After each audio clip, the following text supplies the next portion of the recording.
Ang aking tahanan sa Pilipinas. Isipin ninyo ang isang babaeng isinilang at lumaki sa Lyon, France na nakatayo sa airport ng kanyang sariling bayan at sinasabi sa kanyang ina, "Mama, gusto ko nang umuwi." Nagtaka ang kanyang ina. "Anak, hindi ba't ito ang tahanan mo?" Umiling siya. "Hindi na po, Mama. Ang tahanan ko ay nasa Pilipinas na.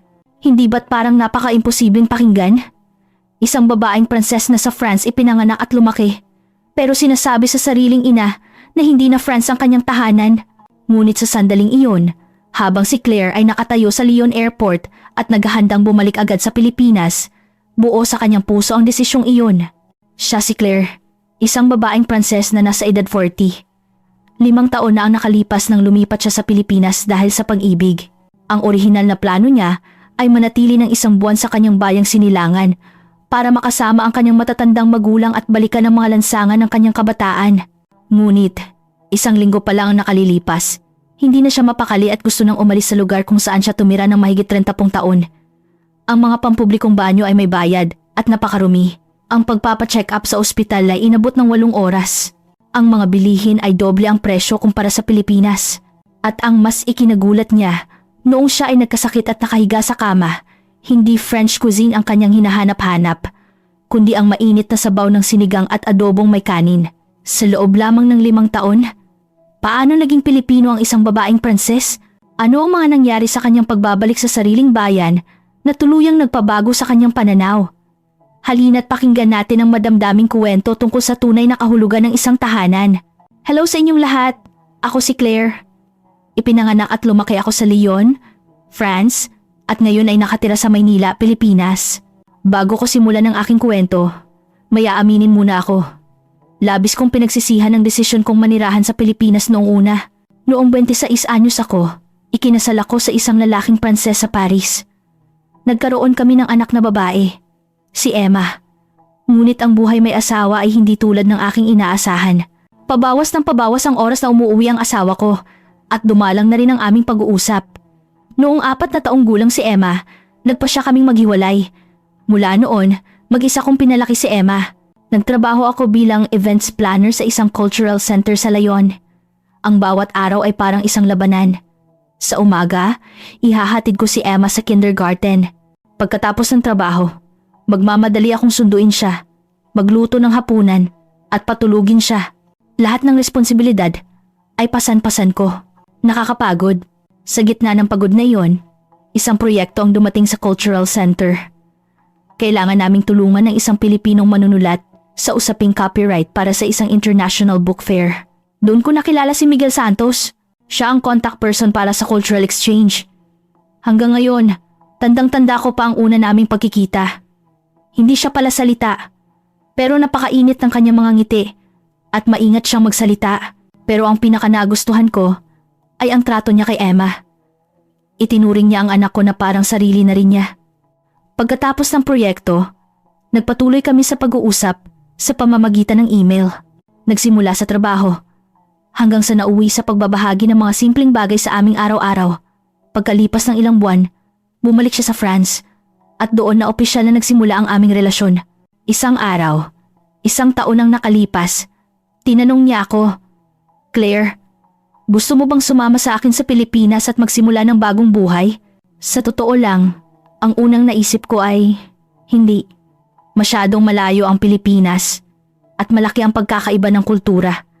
Ang pinakaikinababahala ko ay ang pag-aaral ni Emma. Ngunit seryoso niyang sinabi sa akin na maganda ang sistema ng edukasyon sa Pilipinas at mas maraming oportunidad para kay Emma. At kung hindi ka masanay, sabi niya, pwede kang bumalik sa France kahit kailan. Naramdaman ko ang kanyang sinseridad. At higit sa lahat, gustong-gusto siya ni Emma. "Mama, tara na po sa Pilipinas. Gusto kong subukan manirahan sa bagong lugar," sabi ng 9 na taong gulang kong anak noon. Iyon ang nagbigay sa akin ng lakas ng loob. At ganoon nga, 5 taon na ang nakalipas, lumipad kami papuntang Pilipinas. Ang mga unang buwan ay napakahirap. Hindi ako marunong mag-Filipino at hindi ako sanay sa pagkain. Si Emma, walang mahanap na kaibigan sa eskwelahan at araw-araw na umiiyak pag-uwi. Ako man ay nalulungkot. Na-miss ko ang mga kaibigan ko sa France at ang mga pamilyar na kalye. Ngunit si Miguel, napakaalaga niya sa amin. Gabi-gabi niya akong tinuturuan mag-Filipino para matulungan si Emma na maka-adjust. Palagi siyang nakikipag-usap sa mga guro niya. Pagkalipas ng 6 na buwan, unti-unting bumuti ang lahat. Nagsimula nang magsalita ng simpleng Filipino si Emma at nagkaroon na siya ng mga kaibigan. Ako naman, kaya ko nang mamili mag-isa sa community supermarket at umorder ng kape.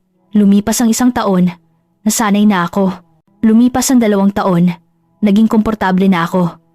Lumipas ang 3 taon, naging parte na ng araw-araw ko ang Pilipinas. At ngayon, pagkatapos ng 5 taon, halos bihasa na ako sa pakikipag-usap sa Filipino. At si Emma ay mas matatas pa sa Filipino kaysa sa French. Ngunit may isang problema. Sa loob ng 5 taon, hindi ako nakabalik sa France. Noong una, dahil sa pag-adjust ni Emma sa eskwelahan. Pagkatapos, sumiklab ang pandemya at nagsara ang mga border. Matapos ang pandemya, laging may dahilan kaya laging napopostpone. Hanggang isang araw, tumawag ang nanay ko. Claire, hindi maganda ang pakiramdam ng papa mo. Hindi naman malubha, pero gusto ka na niyang makita. Nang marinig ko iyon, biglang bumigat ang dibdib ko. Nasa 70s na sila, hanggang kailan pa kaya sila magiging malusog? Nang gabing iyon, dahan-dahan kong kinausap si Miguel. Mahal, pwede ba akong bumalik sa France ng 1 buwan? Hindi maganda ang pakiramdam ni Papa. Agad na tumango si Miguel. Oo naman. Kailangan mo silang makita. Isama mo na rin si Emma. Pero umiling si Emma. Mama, may graduation trip po kami. Next month, may speech contest pa ako at may usapan na kami ng mga kaibigan ko. Ikaw na lang po muna. Sa edad na 14, napaka-independent na ng anak ko. Sa huli, napagdesisyonan ako lang mag-isa ang babalik sa France.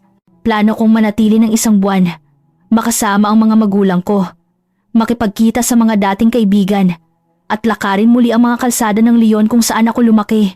Nang gabing nagbook ako ng ticket, may kakaiba akong naramdaman. Hindi pananabik, kundi kaba. Bakit kaya? Noon, hindi ko pa alam na ang katawan at puso ko pala ay tuluyan ng umangkop sa Pilipinas. Pagdating ko sa Lyon Saint-Exupéry Airport, kakaiba ang pakiramdam. Masaya, pero parang banyaga. 5 taon kong hindi natapakan ng lupa ng France. Paglabas ko ng airport, sumalubong sa akin ang kakaibang hangin ng France, medyo mamasa-masa, may halong amoy ng mga lumang gusali. Pero ang nakapagtataka, ang amoy na dati pamilyar, ngayon ay parang bago sa pang-amoy ko. Para kang nagbukas ng isang lumang libro na matagal nang hindi nababasa. Bagay mo, pero parang hindi na sa iyo. Naghihintay sina Mama at Papa sa arrival hall. Nang makita ko sila, hindi ko napigilang umiyak. Claire!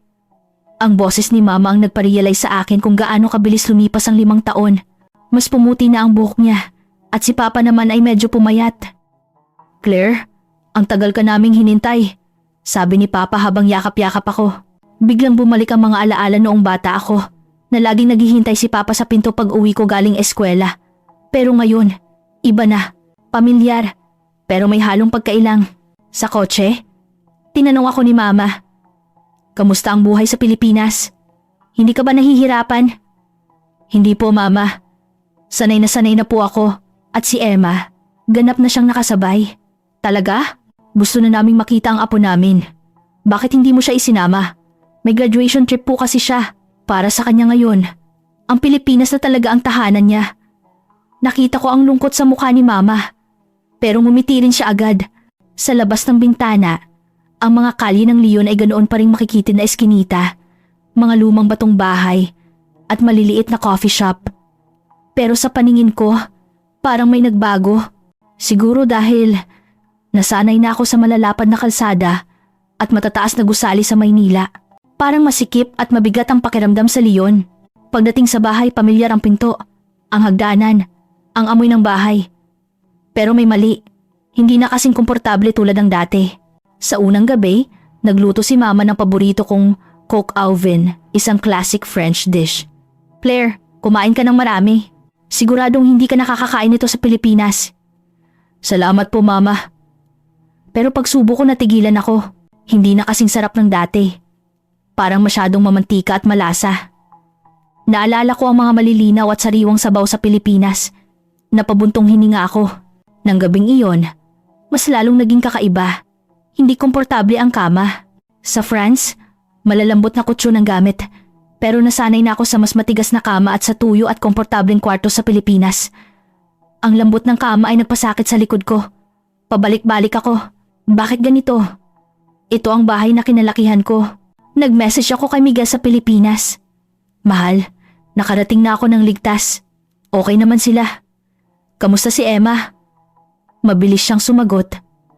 Pumasok na si Emma. Mag-relax ka lang dyan. Miss you. Habang binabasa ko ang message, nakaramdam ako ng init sa puso. Kakaiba. Nasa sarili ko akong bayan. Pero bakit namimiss ko ang Pilipinas? Kinabukasan, ang almusal namin ay croissant, butter, at jam, typical na French breakfast. Pero sa isip ko, ang mainit na tapsilog at sinangag ang hinahanap ko. Pagkatapos mag-almusal, tinawagan ko ang dati kong kaibigan na si Julie. Claire, ang tagal nating hindi nagkita. Kailan tayo magkikita? Pwede ba ngayong tanghali? Sa dati nating coffee shop? Sige, 2 p.m. Bago ang aming pagkikita, naglakad-lakad ako sa aming lugar. Ang parking pinaglalaruan ko noong bata, ang eskinita papuntang eskwelahan, lahat nandoon pa. Pero sa paningin ko, nagbago na sila. Mas maliit ang parke kaysa sa alaala ko. At ang mga eskinita ay medyo magulo. Siguro, nasanay na ako sa kalinisan ng mga kalye sa Pilipinas. Bigla akong naiihi. Naghanap ako ng pampublikong banyo pero wala akong makita. Pumasok ako sa isang coffee shop. Excuse me, pwedeng maki-CR? Sabi ng staff. Para sa customers lang po. Napilitan akong umorder ng espresso na nagkakahalaga ng 6 euros, halos 360 pesos, para lang makagamit ng banyo. Sa Pilipinas, bawat mall, bawat parke, may libre at malinis na banyo.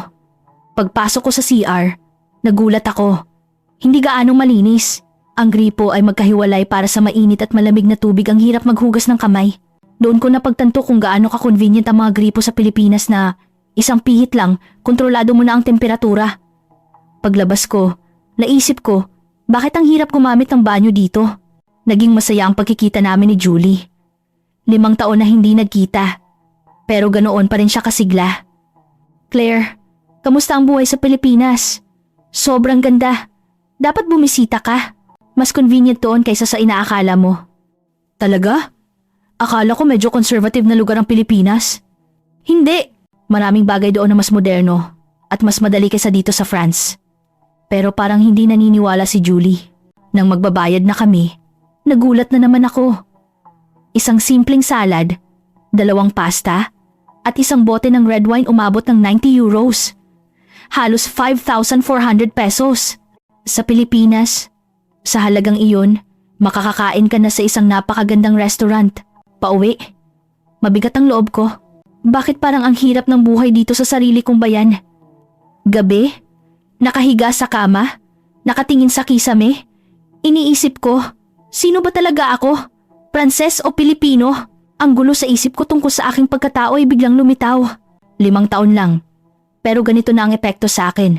Nag-video call ako kay Emma sa Pilipinas. Mama, masaya ba dyan sa France? Okay naman anak. Kamusta ang school? Okay po. Kumain kami ng mga kaibigan ko ng kwek-kwek kanina. Ang sarap.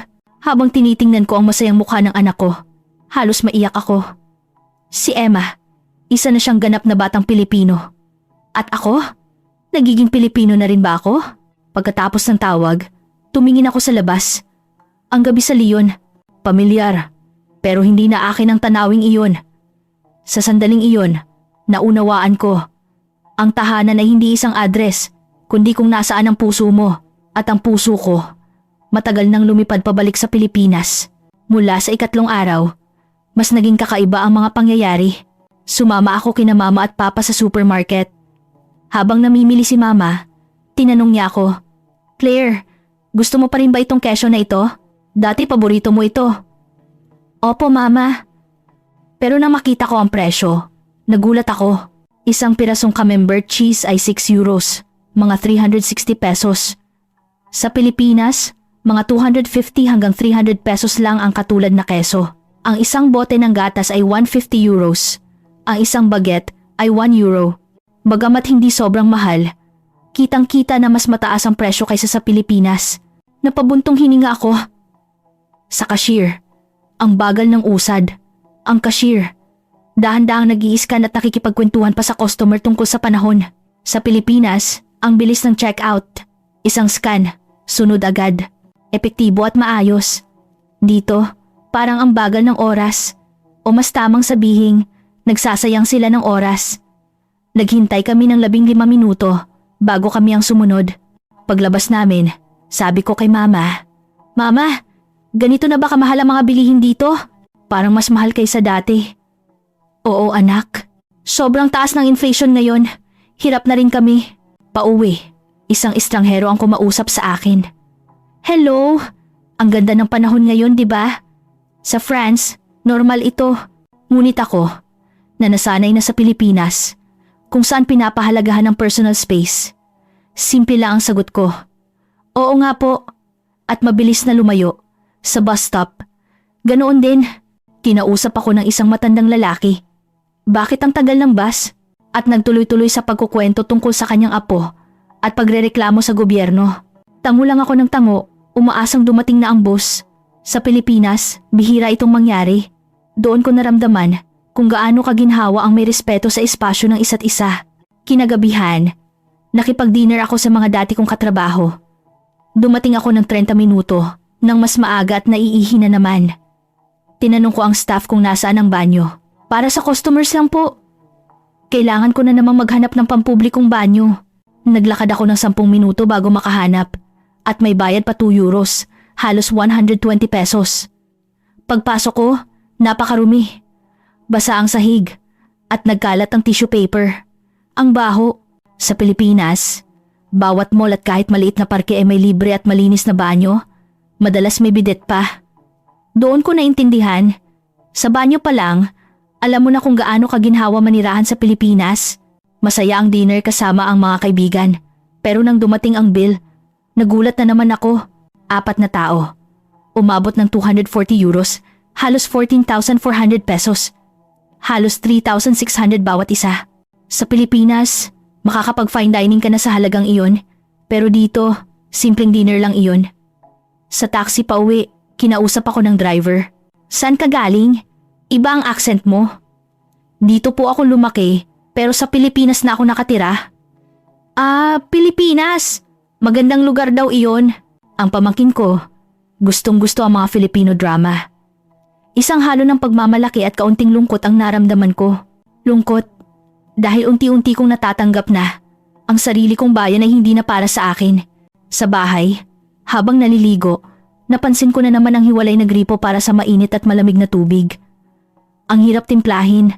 Bawat maliit na detalye ay nagpapaalala sa akin ng abala. Gabi, nag-message ako kay Miguel. Mahal, mas mahirap pala dito kaysa sa inaakala ko at ang mamahal ng bilihin. Sumagot siya. Konti pang tiis. Ang importante, kasama mo ang pamilya mo. Oo, pero namimiss ko na ang Pilipinas. Miss ka na rin namin ni Emma. Tumulo ang luha ko. Sa ika-4 na araw, nagising akong masama ang pakiramdam. Masakit ang lalamunan ko at mabigat ang ulo ko. Mama, parang may sakit ako. Nilagnat ako. Sa hapon, mas lumala. Uminom ako ng gamot na dala ko galing Pilipinas, pero walang epekto. Gabi, umabot na sa 39 degrees ang lagnat ko. Claire, kailangan na nating pumunta sa ospital bukas, sabi ni Mama. Sumang-ayon ako, pero kinakabahan. Alam kong malaki ang pagkakaiba ng sistema ng kalusugan sa France at sa Pilipinas. Kung nasa Pilipinas ako, pwede akong pumunta sa 24-hour clinic.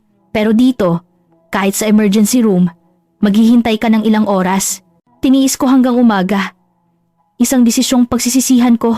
Ika-5 araw, mas malala ang pakiramdam ko. Hindi na ako makapagsalita at bawat ubo ay parang bibiyakin ng dibdib ko. 8:30 AM, pumunta kami sa ospital. Habang nasa sasakyan, naisip ko ang mga ospital sa Pilipinas. Doon, sa isang pribadong klinik, 30 minuto lang tapos na lahat. Magrehistro, maghintay ng 10 minuto, magpatingin at kunin ang gamot. Simple at mabilis. 9 AM, dumating kami sa ospital. Puno na ang waiting area. Pagkatapos kong sabihin ang sintomas ko, binigyan ako ng numero. Gaano katagal po maghihintay? Maraming pasyente. Maghintay na lang po kayo. Malamig na sagot ng staff. Lumipas ang 1 oras, 2 oras, 3 oras. Lalo akong nanghina. 4 na oras. 9 AM kami dumating. Pero hindi pa rin ako nakakakita ng doktor. Ang mas nakakagulat, 12:30 PM, nag-anunsyo ang staff. Lunch break po. Babalik kami ng 2 PM. Hindi ako makapaniwala. Naghihintay ang mga pasyente. Pero sila ay kakain? Sa Pilipinas, kahit lunch break, tuloy-tuloy ang serbisyo sa mga pasyente. 2 PM, nagbukas muli ang klinik. Pero hindi pa rin ako tinatawag. 3 PM, 4 PM, nagsimula na akong magpanik. Paano kung may mangyaring masama sa akin? 4:30 PM, tinawag na rin ako.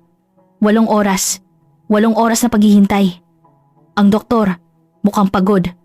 Tinanong ako kung anong problema. Sinuri ang lalamunan ko. Pinakinggan ang dibdib ko wala pang 5 minuto. Mukhang trangkaso. Bibigyan kita ng antibiotics. Wala na po bang iba? Gamot sa lagnat o ubo? Sapat na ang antibiotics. Pero mataas po ang lagnat ko at masakit ang tenga ko. Sige, dadagdagan ko ng gamot sa lagnat. Ganoon lang. 8 oras na paghihintay para sa 5 minutong konsultasyon. Habang papalabas, narinig ko ang usapan ng 2 doktor. Ang daming pasyente. Ang sistema talaga natin bulok. Oo nga, noong bumisita ako sa Pilipinas para sa isang medical conference, nainggit ako. Ang bilis at episyente ng sistema nila. Totoo, magaling ang teknolohiya nila at mabilis ang serbisyo. Libre nga sa atin, pero anong silbi kung ganito katagal maghintay ang pasyente? Maging ang mga doktor na Pranses, naiinggit sa sistema ng Pilipinas. Sa pharmacy, 1 bote ng antibiotics at 1 kahon ng gamot sa lagnat lang ang nakuha ko. Sa Pilipinas, sa ganitong sintomas, hindi bababa sa 5 klase ng gamot ang ibibigay sa'yo. Pauwi, sabi ni Papa. Kahit matagal, libre naman ang pagpapagamot. Iyan ang maganda sa France. Umiling ako. Papa, libre nga ba talaga kung 8 oras kang maghihintay? Sa Pilipinas sa halagang 800 pesos, 30 minuto lang tapos ka na at mas kumpleto pa ang gamot. Hindi na umimik si Papa. Nang gabing iyon, tinawagan ko si Miguel at ikinwento ang lahat. Grabe pala dyan, sabi niya. Oo, ngayon ko lang naintindihan kung gaano kahusay ang medical system sa Pilipinas. Mas importante pala ang bilis at serbisyo kaysa sa pagiging libre. Doon ako nakapagdesisyon. Hindi na ako pwedeng manatili pa sa France. 1 linggo pa lang ako dito, pero sigurado na ako ang lugar ko ay nasa Pilipinas. Kinabukasan, sinabi ko kina Mama at Papa. Mama, Papa, pasensya na po.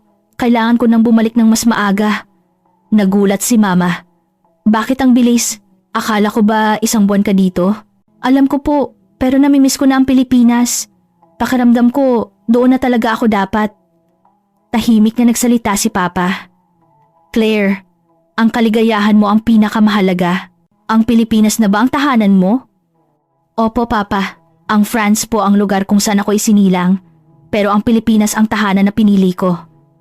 Naiintindihan naman ni Mama. Kahit malungkot, nag-book ako ng flight para sa susunod na araw. 1 linggo lang. Nag-message ako kay Emma. Anak, uuwi na si Mama bukas. Mabilis siyang sumagot. Talaga po? Bakit ang bilis? Pero yehey, umuwi na po kayo. Sa huling araw ko sa France, medyo bumaba na ang lagnat ko. Pero mabigat pa rin ang pakiramdam. Kasama ko sina Mama at Papa sa huling pamamasyal sa Lyon. Ang mga lugar na puno ng alaala ay alaala na lang talaga. Dahil ang buhay ko ngayon ay nasa Pilipinas na. Sa airport, habang nagpapaalam, namumula ang mata ni Mama. Claire, mag-iingat ka. Opo, Mama. At bumisita po kayo sa Pilipinas.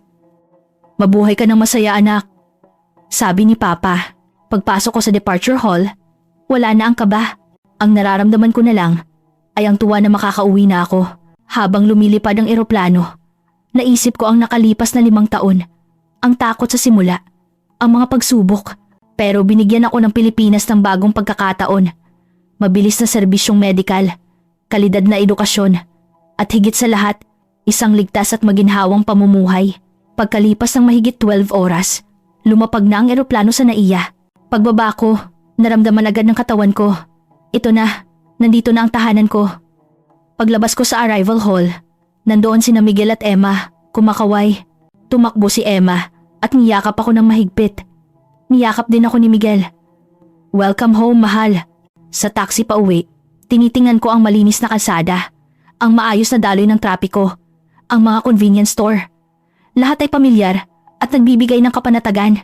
Pagdating sa bahay, pagbukas ko ng pinto, naramdaman ko agad ang init at ginhawa. Humiga ako sa sahig.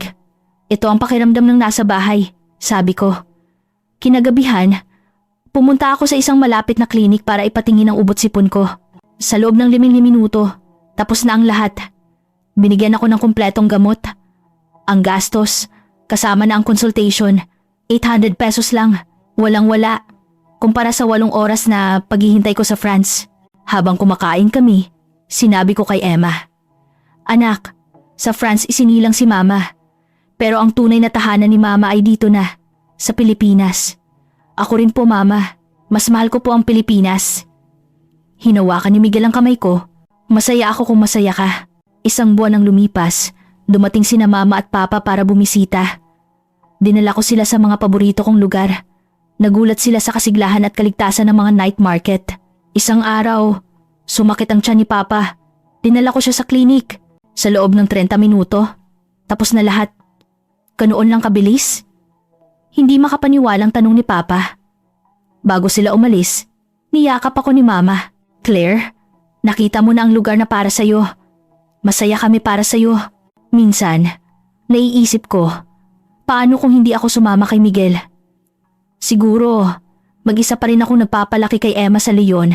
Nagrereklamo sa mahal ng bilihin at sa haba ng pila sa ospital. Pero ngayon, mayroon akong mapagmahal na asawa, isang masayahing anak, isang trabahong gusto ko, at isang tahanan na tunay kong kinikilala. Isang hapon, habang nagkakape ako sa isang bookstore, tinitingnan ko ang mga tao sa labas. Kinuha ko ang phone ko at nag-message sa kaibigan kong si Julie. Hindi ito paraiso, pero ito ang tahanan ko.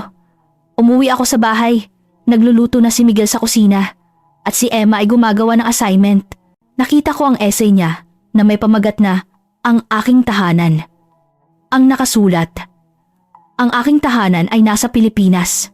Ang mama ko ay Pranses at ang papa ko ay Pilipino. Pero pakiramdam ko Pilipino ako dahil dito ako lumaki. Nandito ang mga kaibigan ko, ang eskwelahan ko at ang paborito kong kwek-kwek at milk tea. Napaluha ako. Ang 8 oras na paghihintay sa ospital sa France, ang hirap sa paghahanap ng banyo, ang mamahaling bilihin. Lahat ng iyon ay nagpatunay lang kung gaano kaginhawa sa Pilipinas. Hindi ko minamaliit ang France. Ito ang aking ugat, ngunit ang Pilipinas ang aking piniling tahanan. Dito ako nagkaroon ng pangalawang buhay. 5 taon na ang nakalipas. Isa akong babaeng Pranses na puno ng takot. Ngayon, isa na akong asawang Pilipino na natagpuan ang kanyang lugar. Ipinanganak ako sa France. Ngunit muli akong nabuhay sa Pilipinas. Ang lupaing ito ang nagturo sa akin na ang tahanan ay hindi isang address, kundi kung saan naroroon ang iyong puso. At ang puso ko, mananatili sa Pilipinas magpakailanman.